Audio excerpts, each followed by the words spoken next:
ഇന്നലെ എടത്തലയുണ്ടായ ഒരു സംഭവവുമായി ബന്ധപ്പെട്ടാണ് എടത്തല പോലീസ് പ്രമുഖ കായിക താരവും ഇന്ത്യയ്ക്ക് വേണ്ടി നിരവധി മത്സരങ്ങളിൽ പങ്കെടുത്ത സ്വർണ്ണ മെഡൽ ഉൾപ്പെടെ നേടിത്തന്ന പ്രിയപ്പെട്ട ജോബി മാത്യുവിനെതിരെ ജാമ്യമില്ലാ വകുപ്പ് പ്രകാരം ഒരു കേസെടുത്തിരിക്കുന്നത്. ജോബി മാത്യു നമ്മളോടൊപ്പം ചേരുന്നുണ്ട്. നമസ്കാരം.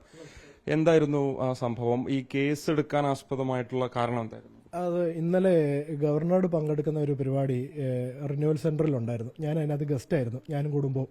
അപ്പം ഞങ്ങൾ അതിലേക്ക് പോകുന്ന വഴിക്ക് ഒരു പോലീസിന്റെ ഒരു വെഹിക്കിൾ, ഇന്റർസെപ്റ്റർ എന്ന് പറയുന്ന ഒരു വെഹിക്കിൾ റോഡിൽ വളരെ മോശമായിട്ട് പാർക്ക് ചെയ്ത് ഗതാഗത തടസ്സം സൃഷ്ടിച്ചിരുന്നു. അപ്പം ഞങ്ങൾ പോകുന്ന വഴിയിലായിരുന്നു, വളരെ നാരോ ആയിട്ടുള്ളൊരു റോഡിൽ വളരെ ഇറക്കി പാർക്ക് ചെയ്തേക്കുന്നു. അപ്പോൾ ഒത്തിരി വാഹനങ്ങൾ ബ്ലോക്കായപ്പം ഞങ്ങൾ അതിലേക്ക് കയറി ചെന്ന് കഴിഞ്ഞപ്പോഴത്തേനും ഞങ്ങൾക്ക് പോകാനായിട്ട് സ്പേസ് ഇല്ല.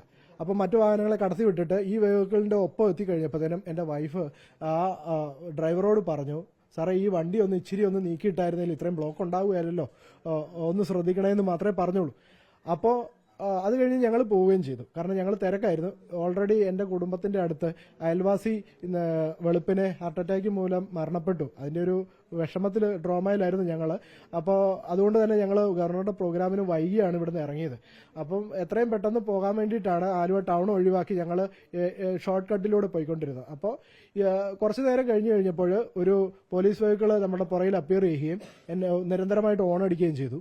അപ്പോൾ എൻ്റെ ചെറിയ മോന് പുറകിലുണ്ടായിരുന്നു. അവൻ നോക്കിയിട്ട് പറഞ്ഞു, അച്ചായി അതൊരു പോലീസ് വെഹിക്കിളാണ്, എമർജൻസി ആണെന്ന് തോന്നുന്നു എന്ന് പറഞ്ഞു. അപ്പം ഞാൻ ഒതുക്കി കൊടുത്തപ്പോൾ നമ്മൾ അങ്ങനെയാണ് ചെയ്യുന്നത്. അപ്പോൾ പോലീസ് വെഹിക്കിൾ ആയതുകൊണ്ട് അപ്പോൾ ഒതുക്കി കൊടുത്തു കഴിഞ്ഞപ്പോൾ ഇവർ കയറി പോകുമെന്ന് പ്രതീക്ഷിച്ച് ഇവർ കയറി പോയില്ല. പകരം ഇയാൾ വന്നിട്ട് നമ്മുടെ മുമ്പിൽ സഡൻ ബ്രേക്ക് ചെയ്തു. വണ്ടി ഓടിക്കുക റണ്ണിങ് അവസ്ഥയിൽ സഡൻ ബ്രേക്ക് ചെയ്യുമ്പോൾ നമ്മൾ പെട്ടെന്ന് ഇതായി പോകും. അപ്പം ഞാൻ പ്രതീക്ഷിച്ചില്ല അത്. പക്ഷെ ഞാൻ വളരെ പാടുപെട്ട് ഞാൻ വണ്ടി നിയന്ത്രിച്ചു. ഇടിച്ചില്ല എന്നേ ഉള്ളൂ, പക്ഷെ തൊട്ടടുത്ത് കൊണ്ട് നിർത്തി. എൻ്റെ കൈക്ക് അതുകൊണ്ട് കുറച്ച് പെയിൻ വന്നു. പെട്ടെന്ന് ബ്രേക്ക് ആയപ്പോഴത്തേനും കൈ പോയി അവിടെ പോയി ഇടിച്ചു. അത് കഴിഞ്ഞിട്ട് പിന്നീട് 1 കിലോമീറ്റർ ദൂരം ഞങ്ങളെ ബ്ലോക്കാക്കി. അതായത് എൻ്റെ വൈഫ്, ഈ വ്യക്തി തന്നെയായിരുന്നു വന്നത്. വൈഫ് അങ്ങനെ പറഞ്ഞത് ഈ വ്യക്തിയുടെ ഈഗോയ്ക്ക് ഹർട്ടായോ എന്ന് അറിയത്തില്ല. ഈ വ്യക്തി വന്നിട്ട് ഞങ്ങളെ വിടാതിരിക്കാൻ വേണ്ടിയിട്ട് കുറച്ച് മുമ്പോട്ട് പോകും, പിന്നെ ബ്രേക്ക് ചെയ്യും, പിന്നെയും കുറച്ച് പോകും. ഇങ്ങനെ ബ്ലോക്കാക്കി ഒരു തരത്തിലും എൻ്റെ വണ്ടിയെ കടത്തി വിടാതിരിക്കാൻ പറ്റുന്ന രീതിയിൽ ഇവരിങ്ങനെ തടസ്സം സൃഷ്ടിച്ച് മുമ്പോട്ട് പോകുമായിരുന്നു. അപ്പം അത് ബുദ്ധിമുട്ടായി. കാരണം ഞങ്ങൾക്ക് എത്രയും പെട്ടെന്ന് എത്തേണ്ടതുള്ളതുകൊണ്ട് എനിക്കൊരു ഗ്യാപ്പ് കിട്ടിയപ്പോൾ ഞാൻ ഇദ്ദേഹത്തെ ഓവർടേക്ക് ചെയ്ത് മുമ്പോട്ട് പോയി. അപ്പോൾ അത് മാത്രമല്ല, അതിൻ്റെ ഇടയ്ക്ക് അങ്ങനെ ഒരു വ്യക്തി ഈ കാര്യം ചെയ്യുന്ന വിവരം ആലുവ റൂറൽ SP-യുടെ ഓഫീസിൽ മനോജ് എന്ന് പറയുന്ന PRO-യോട് വിളിച്ച് പറയുകയും ചെയ്തു. പക്ഷെ അത് അപ്പോഴത്തേനും ഞങ്ങളുടെ പുറകിൽ വന്ന് ഇദ്ദേഹം, ഞങ്ങൾ കടന്നുപോയ ഞങ്ങളുടെ പുറകെ വന്ന് ഞങ്ങളുടെ വണ്ടിക്കിട്ട് മനഃപൂർവ്വം ഇടിപ്പിച്ചു കഴിഞ്ഞപ്പോൾ എൻ്റെ കൊച്ചു തെറിച്ചു വീണു.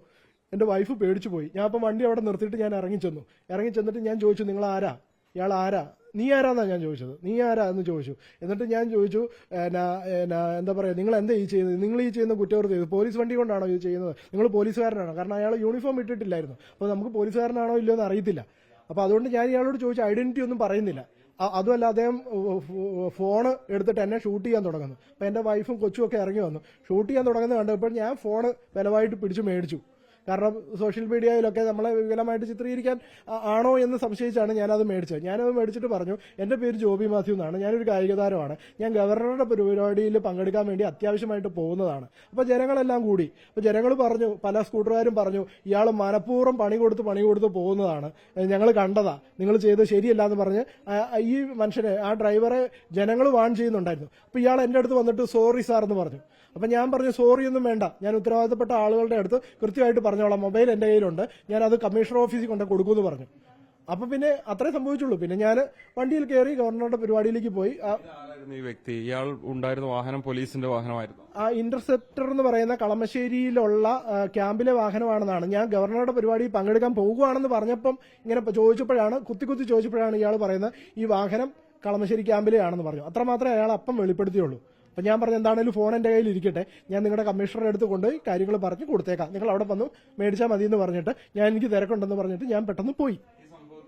സർ പരാതി കൊടുത്തിരുന്നോ? ഞാൻ ഈ കമ്മീഷണർ ഓഫീസിൽ പോയി. എന്നെ ഗവർണറുടെ ഫംഗ്ഷൻ കഴിഞ്ഞപ്പോൾ ഞങ്ങൾ കുടുംബസമേതം പോയി. 12ാം നിലയിൽ പോയി. എനിക്ക് സഞ്ചരിക്കാൻ ബുദ്ധിമുട്ടുണ്ടായിരുന്നു, എനിക്കിപ്പോഴും പെയിൻ ഉണ്ട്. എങ്കിലും ഞങ്ങൾ അവിടെ പോയി കാര്യങ്ങൾ ഞങ്ങൾ അവരോട് അതോറിറ്റീസിനോട് വിശദീകരിച്ചു. അപ്പോൾ അസിസ്റ്റന്റ് കമ്മീഷണർ ആയിട്ടുള്ള ഒരു വ്യക്തി ഞങ്ങളോട് ഞങ്ങളുടെ കാര്യങ്ങൾ കേൾക്കാൻ വേണ്ടിയിട്ട് ഒരു ലേഡി ഓഫീസറെ ചുമതലപ്പെടുത്തി. അവർ വന്ന് വിശദമായിട്ട് കാര്യങ്ങൾ എഴുതിയെടുത്തു. അപ്പോൾ അവർ ഞങ്ങളെ ആശ്വസിപ്പിക്കുകയും ചെയ്തു, സാരമില്ല, നിങ്ങളൊരു പബ്ലിക് പേഴ്സൺ അല്ലേ, അപ്പോൾ അതുകൊണ്ട് എന്താ പറയുക, പോലീസിന് ഇത് ഭയങ്കര നാണക്കേട് ഉണ്ടാക്കും, അതുകൊണ്ട് ഇപ്പം സാറ് മീഡിയയോടൊന്നും പറയണ്ട, ഞങ്ങളിത് സോർട്ട് ഔട്ട് ചെയ്തോളാം, ഹയർ ലെവലിൽ ടേക്കപ്പ് ചെയ്തോളാം അതുകൊണ്ട് സമാധാനമായിട്ട് പോകൂ. ഞങ്ങളിവിടെ ഡീറ്റെയിൽസ് എല്ലാം എഴുതിയെടുത്തിട്ടുണ്ട്. ഈ വ്യക്തിയെ ഞങ്ങൾ ഐഡന്റിഫൈ ചെയ്തിട്ടുണ്ട്. കമ്മീഷണർ വിളിപ്പിക്കും, ബാക്കി കാര്യങ്ങൾ അപ്ഡേറ്റ് ചെയ്യാമെന്ന് പറഞ്ഞു. ഇതുവരെയായിട്ടും അപ്ഡേഷൻ ഒന്നും കിട്ടിയിട്ടില്ല.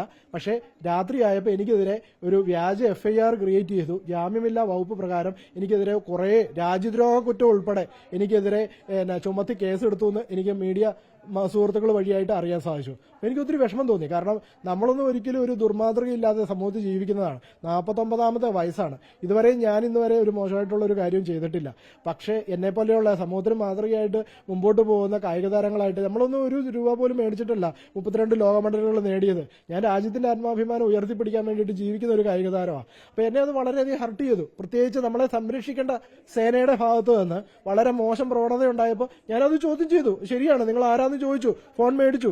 അത് ഇതിന് മാത്രം വലിയ കുറ്റകൃത്യമാണോ? എനിക്കറിയത്തില്ല. ഞാൻ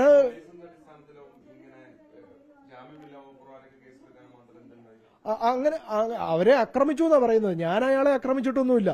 അയാൾ കള്ള വ്യാജ പരാതിയാണ് കൊടുത്തത്. എന്നിട്ട് അയാൾ ജനറൽ ഹോസ്പിറ്റലിൽ പോയി അഡ്മിറ്റ് ആയിട്ടുണ്ടെന്നാണ് FIR രേഖപ്പെടുത്തിയിരിക്കുന്നത്. അത് പ്രകാരമാണ് കേസെടുക്കുന്നത്. എന്നെ വിളിച്ചിട്ട് കിട്ടിയില്ല എന്ന്. എന്നെ വിളിച്ചിട്ട് ഇടത്തല പോലീസിന് കിട്ടും. കാരണം ഞാൻ ഗവർണറുടെ ഫംഗ്ഷനിലായിരുന്നു. അവിടെ ഫോൺ സൈലന്റിലായിരിക്കും. പിന്നെ അതിനുശേഷം 2:30-ക്ക് ശേഷം എന്നെ ആരും വിളിച്ചിട്ടില്ല. അപ്പോൾ തൊട്ട് ഫോൺ ഓണാണ്. ഞാൻ കമ്മീഷണർ ഓഫീസിൽ പോയി പറഞ്ഞു, എന്താ പറയുക, റൂറൽ SP ഓഫീസിൽ പറഞ്ഞു. ഞാൻ കൃത്യമായിട്ട് റിപ്പോർട്ട് ചെയ്തിട്ടാണ് ഞാൻ സഞ്ചരിച്ചത്. പ്രത്യേകിച്ച് ഞാൻ കുടുംബമായിട്ടല്ലേ സഞ്ചരിക്കുന്നത്. എന്റെ കുഞ്ഞു പാനിക്കായി. ഇതൊക്കെ ഒരു പോലീസ് ഓഫീസറെയൊക്കെ എന്റെ കുഞ്ഞൊക്കെ വളരെ റെസ്പെക്റ്റോട് കൂടി കാണുന്ന ആ കുട്ടിയുടെയൊക്കെ മനസ്സിൽ വളരെ മോശം പിക്ചറാണ് ഉണ്ടായത്. അവന് വളരെ വിഷമമായി പോയി. സാറ് കൊടുത്ത പരാതിയിൽ കേസെടുത്തിട്ടില്ല, അവര് തിരിച്ചൊരു കേസ് എടുത്തിട്ടുണ്ട്. ഇനി എന്താ ചെയ്യാൻ ഉദ്ദേശിക്കുന്നത്? പരാതി ആർക്ക് കൊടുക്കാൻ? തീർച്ചയായിട്ടും മുഖ്യമന്ത്രി ഉൾപ്പെടെ ഞാൻ മിനിസ്റ്റേഴ്സിനോടൊക്കെ ഇത് ബന്ധപ്പെട്ടിട്ടുണ്ട്. അവരുടെ പ്രൈവറ്റ് സെക്രട്ടറിമാരോട് പറഞ്ഞിട്ടുണ്ട്. അപ്പോൾ അവര് ഞങ്ങളെ ആശ്വസിപ്പിച്ചിട്ടുണ്ട്. അപ്പോൾ തീർച്ചയായിട്ടും മുഖ്യമന്ത്രിയുടെ ഭാഗത്തു നിന്ന് അല്ലെ രാജീവ് സാറിന്റെയൊക്കെ ഭാഗത്തു നിന്ന് ഒരു കൃത്യമായിട്ടുള്ളൊരു നിർദ്ദേശം ഉണ്ടാവുമെന്നാണ് ഞാൻ പ്രതീക്ഷിക്കുന്നത്. നിയമപരമായിട്ട് എന്താണ് ആവശ്യപ്പെടുന്നത്?